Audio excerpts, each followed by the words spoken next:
Serius di sini.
Dalam perjalanan SMP ini didirikan di Andeate dan barusan 5 tahun berdiri, dirongrong oleh masyarakat kami sendiri dan berpindah ke Pededemanu.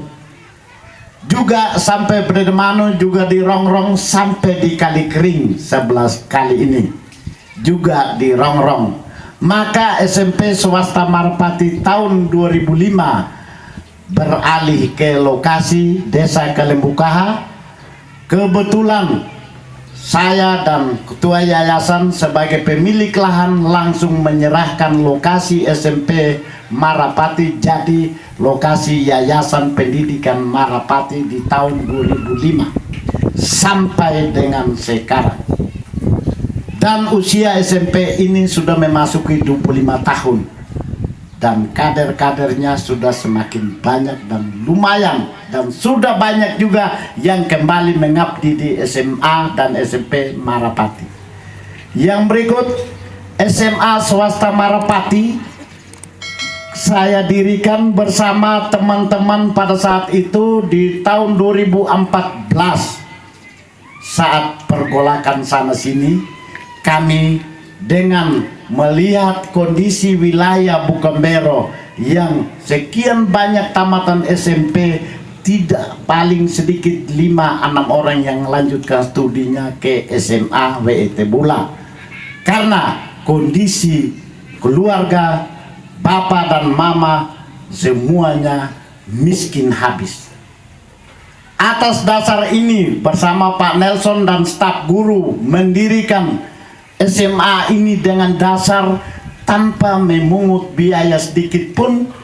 Dana komite pun kami tidak menagih sepeser pun, sehingga SMA swasta Marapati ketika kami dirikan di tahun 2014 dan di bulan Mei tanggal 20 direstui oleh Bapak Bupati Markus Dairotalu SH sebagai selaku Bupati, dan izin operasionalnya SMA keluar.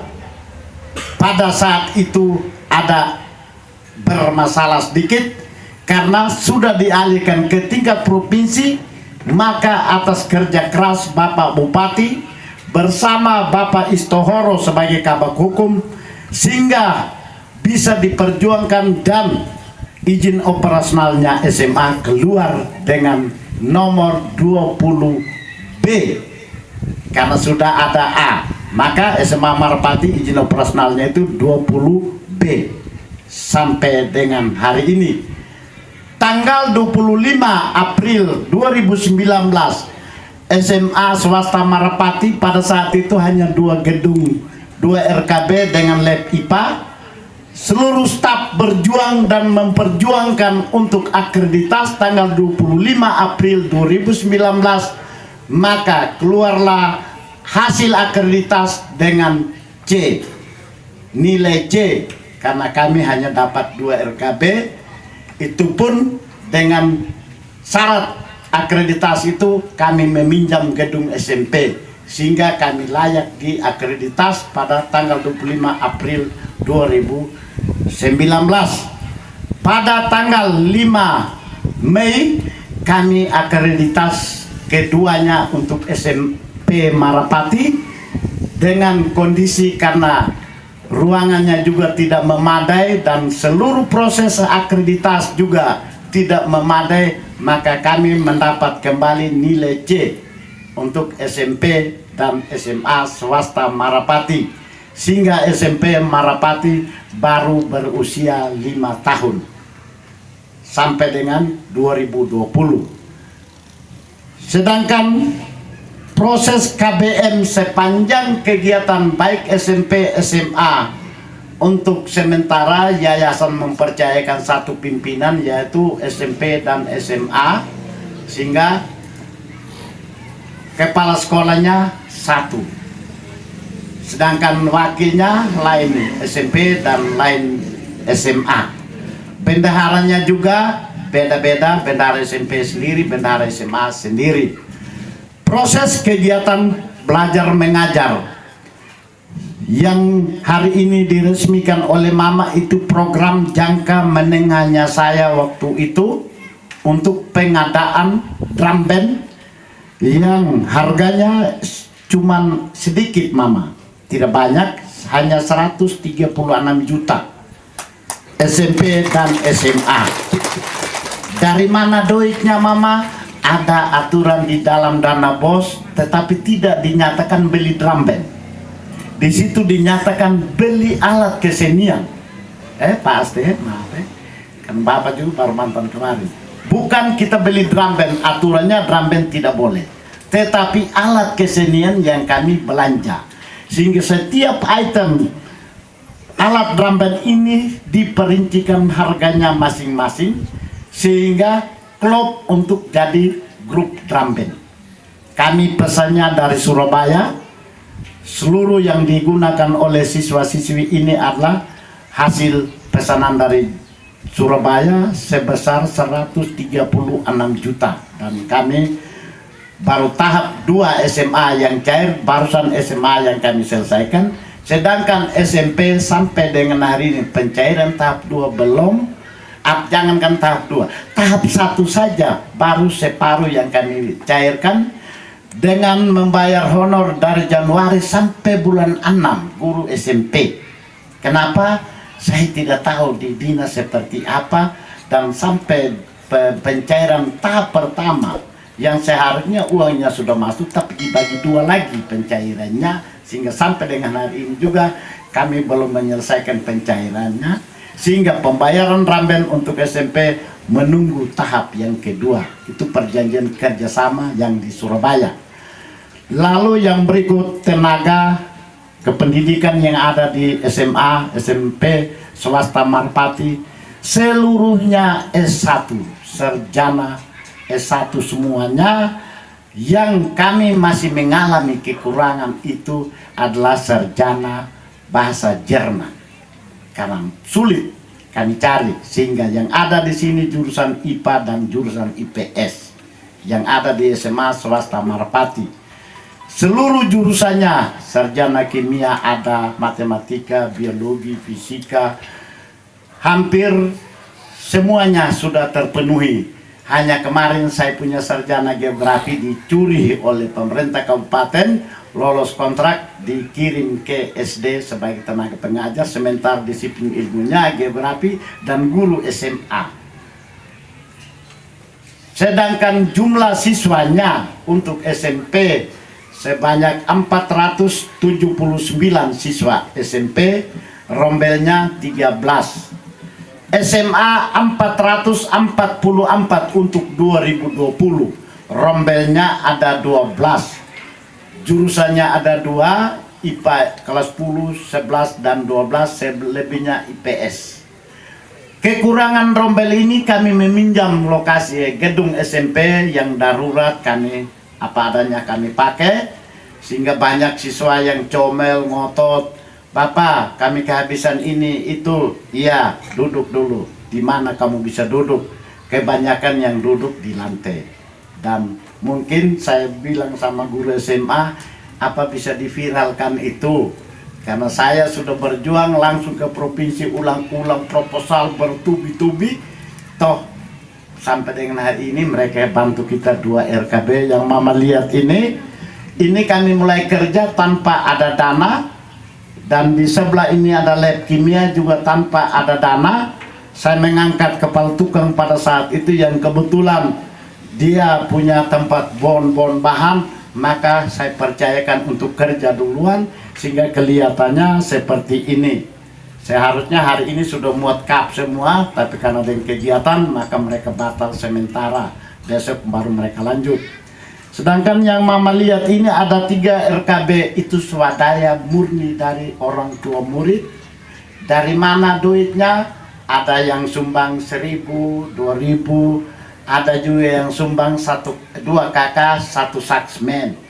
Lalu di sana juga ada 2 RKB swadaya juga. Sampai dengan hari ini sudah dari 2018 kami bangun. Ini barusan minggu lalu dan kemarin dulu sudah rata tembok. Saya bilang kita sebentar berhenti dulu. Ya, ini sebuah jabatan yang luar biasa, menjadi pejabat negara. Ya, ini tidak terjadi begitu saja. Kalau tidak ada dukungan Bapak Mama sekalian, saya tidak mungkin menjadi seorang anggota DPR RI. Jadi dari tempat ini saya izinkan mengucapkan terima kasih kepada semua yang sudah memberikan dukungan kepada saya di Kodi Utara. Kurang lebih 1.300 lebih suara saya ya, di beberapa kecamatan, di beberapa desa, Kadueta, Magolinyo, ya Bukambero ya, itu 1.300. Terima kasih Bapak Mama buat dukungannya. Kita sudah mencatat sebuah sejarah besar di Nusa Tenggara Timur, bahwa orang Sumba mampu mengantar kader-kader terbaik menjadi anggota DPR RI tanpa pergantian antar waktu, ya. Dengan suara real dari Sumba Barat Daya dan beberapa daerah, kita boleh mengantar kader-kader kita. Dan saya adalah perempuan pertama dari Sumba yang boleh duduk menjadi anggota DPR RI. Saya bicara begini, kenapa? Saya ingin memotivasi kaum perempuan, anak-anak muda yang ada di tempat ini, anak-anak sekolah yang ada di tempat ini, bahwa kalian bisa lebih dari apa yang kalian hari ini di depan kalian melihat saya. Kalian bisa lebih dari saya, ya.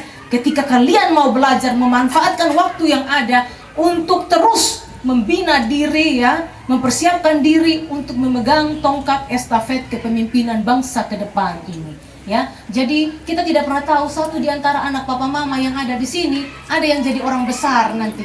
Kita tidak tahu, ya. Tetapi semua itu dimulai dengan pendidikan. Dan saya berterima kasih kepada tokoh-tokoh, ya. Tadi saya mendengar cerita mereka mau berkontribusi, tanah mau dikasih, mendukung yayasan tanpa dipungut biaya, mau memberikan dukungan kepada dunia pendidikan. Karena hanya itulah yang penting, Bapak Mama, pendidikan menjadi prioritas. Ya, untuk apa? Untuk masa depan anak-anak kita. Percuma kita punya harta yang banyak ketika kita tidak tahu angka 500.000, 5.000. Orang tipu kita, ya. Onding 5 ngau, padahalnya ini uang 50.000. Kita tidak tahu angka, orang meja bilang dah pandai ki awa kareka. Ya. Akhirnya kita ditipu-tipu. Jangan, cukup. Ya. Anak-anak kita tidak boleh lagi. Ada yang petani di sini, jangan pernah menyerah, sekolahkan anak. Ya. Jadi saya bersyukur sekali Bapak Mama, karena Bapak Mama sudah mengantar saya menjadi anggota DPR RI. Saya harap anak-anak yang lain juga, ya, akan ada ibu ratu berikutnya, ya, yang menjadi kebanggaan Bapak Mama. Bapak Ibu Saudara sekalian, saya anggota DPR RI Komisi 9, ya. Itu membidangi kesehatan, ketenagakerjaan, kependudukan, ya. Itu mitra kami ada 9 lembaga. Tetapi ya, kami boleh menyerap aspirasi dari siapa saja, dari lembaga apapun, dari sektor apapun, bidang apapun. Kami dengar Pentaki, ya, Bapak Mama semua, apa yang Bapak Mama sampaikan, aspirasi saya terima, ya. Nanti saya akan perjuangkan di Jakarta. Saya kawal sendiri karena saya tahu kondisi yang ada, ya. Jadi hari ini saya dalam masa reses. Ya, sebagai anggota DPR RI, saya kasih tahu Bapak Mama, ini saya terbuka 5 kali reses dalam 1 tahun. 8 kali saya melakukan kunjungan dapil, belum kunjungan-kunjungan lainnya.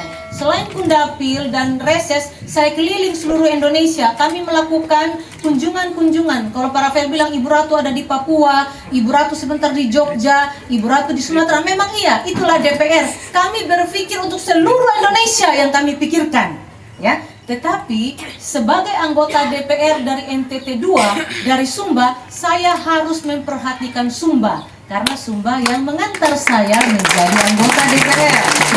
Ya.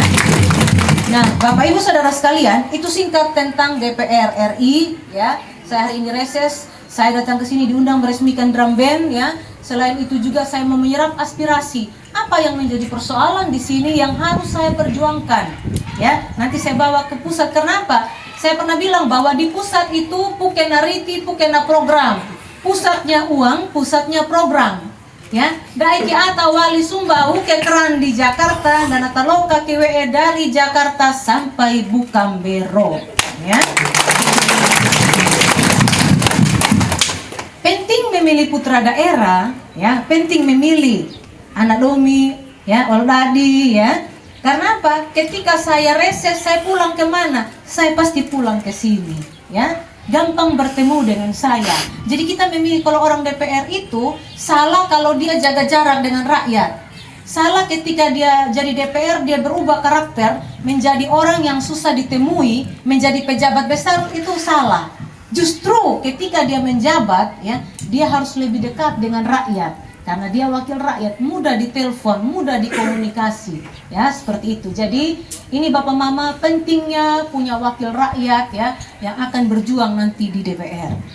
Saya kembali lagi kepada pernyataan dari Ketua Yayasan Pak Rafael mewakili orang tua murid. Saya mendengar cerita perjalanan panjang membangun pendidikan, membangun Yayasan Marapati, ya. Saya dengar penuh perjuangan, ya Bapak Mama. Saya secara pribadi sangat memberikan apresiasi, ya, karena tidak banyak orang yang mau bertahan, mau berjuang, ya.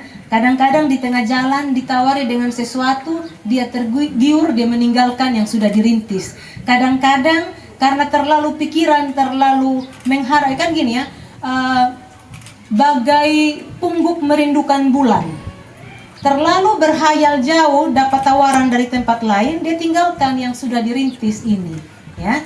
Jarang orang yang punya komitmen, punya konsisten terhadap sesuatu yang sudah dirintis, ya. Tetapi hari ini saya sangat senang bertemu dengan para Rafael, ya, orang yang punya komitmen. Bapak tadi ya, dengan segala kesibukan tokoh masyarakat yang luar biasa memberikan dukungan. Sekali lagi saya mau berikan aplaus, mari kita tepuk tangan bersama.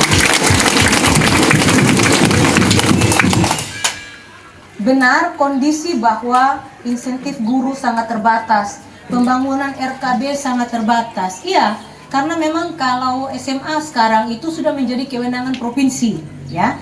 Dari PAUD sampai SMP kewenangan daerah. Tetapi memang kondisi di daerah kita itu masih sangat terbatas, ya, dana yang ada untuk membangun. Karena apa? Belum dioptimalkan untuk menggali sumber-sumber pendapatan asli daerah. Banyak sumber-sumber PAD itu belum dimaksimalkan untuk digali, ya. Selain menggali sumber pendapatan asli daerah, harus ada terobosan-terobosan dari pemimpin daerah, ya, untuk meningkatkan PAD, sehingga apabila pendapatan asli daerah itu meningkat, dia bisa memberikan insentif, ya, terhadap guru, PNS, perawat, dan lain sebagainya, ya. Kondisi kita di Sumba ini masih jangding, ya, masih butuh bantuan provinsi, masih butuh bantuan dari pusat, ya, ini, ya. Jadi Bapak Ibu Saudara sekalian, memang kondisi ini ya memang harus kita yang lincah-lincah, Pak Rafael, ya. Kita harus lincah bangun komunikasi, bangun jaringan, ya. Jaringan ke provinsi sudah ada, Pak Gubernur orang Nasdem, ya. Kita bersyukur komunikasi yang ada. Beberapa waktu yang lalu saya kunjungan ke sini, Pak Rafael minta RKB, puji Tuhan ada, kita punya orang juga di provinsi yang bantu mendorong, dan akhirnya ada bantuan dari provinsi untuk pembangunan RKB. Nah, tadi Pak Rafael sampaikan, Ibu Ratu ada beberapa kekurangan-kekurangan. Saya dengan senang hati, sebentar Pak Rafael kasih proposal, saya akan terima, dan sudah pasti akhir bulan saya pulang, saya akan langsung masukkan ke Kementerian Pendidikan, ya. Kami akan berjuang terus, ya. Kami kebetulan saya menjadi ketua IGI, Ikatan Guru Indonesia Kabupaten Sumba Barat Daya. Kami juga bersama dengan kawan-kawan IGI seluruh Indonesia, bahkan ketua umum IGI, untuk terus berkomunikasi bagaimana meningkatkan kualitas pendidikan, ya, sampai di daerah-daerah. Ini menjadi pemikiran kami. Jadi saya, Pak Rafael, ya, proposal yang ada saya langsung bawa. Selain itu, kebetulan saya di Komisi 9 itu bermitra dengan Kementerian Tenaga Kerja. Ada salah satu program yang namanya BLK Komunitas. Itu diluncurkan, ya, dari Kementerian Tenaga Kerja. Jadi seperti tadi, ya, kalau BLK Komunitas itu khusus kepada lembaga non pemerintah, ya, yayasan non pemerintah. Jadi yayasan keagamaan, yayasan swasta juga boleh. Jadi silahkan Marapati buat usulan proposal, nanti dikasih ke saya untuk permohonan lab komputer, ya. Boleh diusulkan, saya tunggu. Paling lambat, ya, Oktober. Paling lambat Oktober itu atau akhir September sudah ada di tangan saya proposalnya, ya. Itu saya akan bawa untuk saya perjuangkan. Kita doakan mudah-mudahan tahun ini bisa dijawab. Kalau tidak tahun ini, berarti tahun 2021 itu bisa dijawab, ya. Saya hanya menunggu saja, Pak Rafael, ya, segera mungkin. Baik, hal-hal lain lagi Bapak Ibu Saudara sekalian berkaitan dengan insentif guru dan lain sebagainya. Ini juga menjadi perjuangan kawan-kawan di Komisi 10. Bagaimana meningkatkan kesejahteraan dari guru, ya. Ini sedang diperjuangkan oleh kawan-kawan. Kenapa Bapak Mama? Karena memang di Jakarta pusatnya semua. Kebijakan, aturan mau dirubah itu di Jakarta. Di daerah tinggal mengikuti, ya. Jadi aspirasi ini akan saya bawa, ya, untuk kami perjuangkan lagi di DPR RI, ya. Semoga nanti ada harapan-harapan baik bagi dunia pendidikan di seluruh Indonesia, maupun sampai ke Nusa Tenggara Timur dan di Pulau Sumba ini. Dan tadi saya dengar juga Pak Rafael katakan bahwa ada yang masih kekurangan-kekurangan, ya. Saya juga akan bantu, mau bantu semen atau seng, tergantung Pak Rafael, ya. Mau semen atau seng yang dibutuhkan, saya tinggal kirim nanti. intinya bahwa ya memang kami kalau DPR itu bukan mengeksekusi ya Pak Rafael ya. Kami hanya mendorong kebijakan, mendorong anggaran dari pusat dan melakukan pengawasan. Tetapi secara pribadi saya juga punya tanggung jawab ya, tanggung jawab moral untuk mensupport dunia pendidikan, mensupport Pak Rafael di sini bersama kawan-kawan Marapati ya, sehingga lebih semangat lagi ya untuk meningkatkan mutu dan kualitas pendidikan di Marapati ini, di Bukambero ini. Iya. Jadi kalau tadi Bapak Ketua Yayasan ya, Bapak bilang kita paksa diri untuk membangun pendidikan, saya pikir bukan paksa diri Bapak. Itu motivasi yang besar dari dalam diri Bapak ya, untuk menggerakkan seluruh masyarakat untuk bersama-sama mendukung pendidikan yang ada di Bukambero ini. Jadi saya memang sangat memberikan apresiasi kepada Bapak dan kawan-kawan semua tokoh masyarakat yang ada di tempat ini ya, sudah memberikan dukungan kepada pendidikan di Marapati ini. Jadi Bapak Ibu Saudara sekalian, tadi juga masalah lab ini ya yang akan dibangun tentu akan mubazir karena alat tidak ada. Ya mungkin ya. Iya benar. Nah ini ada sekarang kebijakan dari pemerintah. Nanti kita lihat aja seperti apa. Tentu tidak bisa dilarang tanpa ada solusi ya. Kita berharap nanti ada solusi dari pemerintah sehingga memberikan kemudahan juga kepada masyarakat, kepada sekarang ada program perumahan layak huni. Nah, sekian ribu rumah layak huni bagaimana dibangun kalau tidak ada pasir? Nah, kita berharap tidak dilarang saja ya. Tentu pelarangan-pelarangan ini kan ada aturan-aturannya ya. Tetapi harus ada solusi. Kita berharap pemerintah daerah punya solusi untuk bisa ya memberikan ketersediaan pasir yang bisa digunakan oleh masyarakat di Sumba Barat Daya pada umumnya. Baik Bapak Ibu Saudara sekalian, jadi mungkin ini beberapa hal yang saya bisa sampaikan pada kesempatan ini ya. Peresmian akan dipukul drum band oleh Ibu anggota DPR RI didampingi oleh kepala sekolah dan seluruh bapak-bapak ibu yang ada di depan ini. Kepada Ibu kami persilakan. Iya. Jadi sebelum saya memukul ya, saya ingin memberikan motivasi buat adik-adik sekalian ya, buat semua yang sudah menampilkan karya terbaik lewat drum band ya. Selamat berlatih, selamat menampilkan ya tampilan-tampilan yang hebat, tampilan yang luar biasa, tampilan-tampilan cantik. Semoga kreativitas kalian ya, karya-karya yang masih terpendam itu bisa lagi diekspos ya, dan manfaatkan apa yang sudah ada yang dipersiapkan oleh sekolah ini ya, sehingga kalian bisa menunjukkan ya, bukan saja kepada Bukambero ya, kepada Sumba Barat Daya, kepada NTT, bahwa di Marapati juga ya bisa menampilkan aksi-aksi drum band yang luar biasa ya. Selamat untuk tampil-tampil berikutnya ya. Tetap jaga fisik, jaga kesehatan ya. Tetap cantik, saya lihat mayoret-mayoretnya cantik sekali tadi, luar biasa. Saya juga dulu ya marching band SMA Negeri, makanya tadi saya langsung ambil tongkat ya. Saya tahun 95 dulu ya menjadi anggota marching band. Saya pas dengar tadi pukulan drum band, kaki tangan saya sudah tidak diam lagi ya. Semangat itu ada ya. Semoga adik-adik ini semua bisa semakin semangat belajar, berkreasi ya, dan juga bisa menghasilkan karya-karya yang baik di kemudian hari. Terima kasih atas izin Tuhan yang Maha Kuasa ya, dan atas restu kita semua, drum band SMP SMA Marapati saya nyatakan ya, kita resmikan dan di-launching dengan resmi pada siang hari ini. Tuhan memberkati kita semua.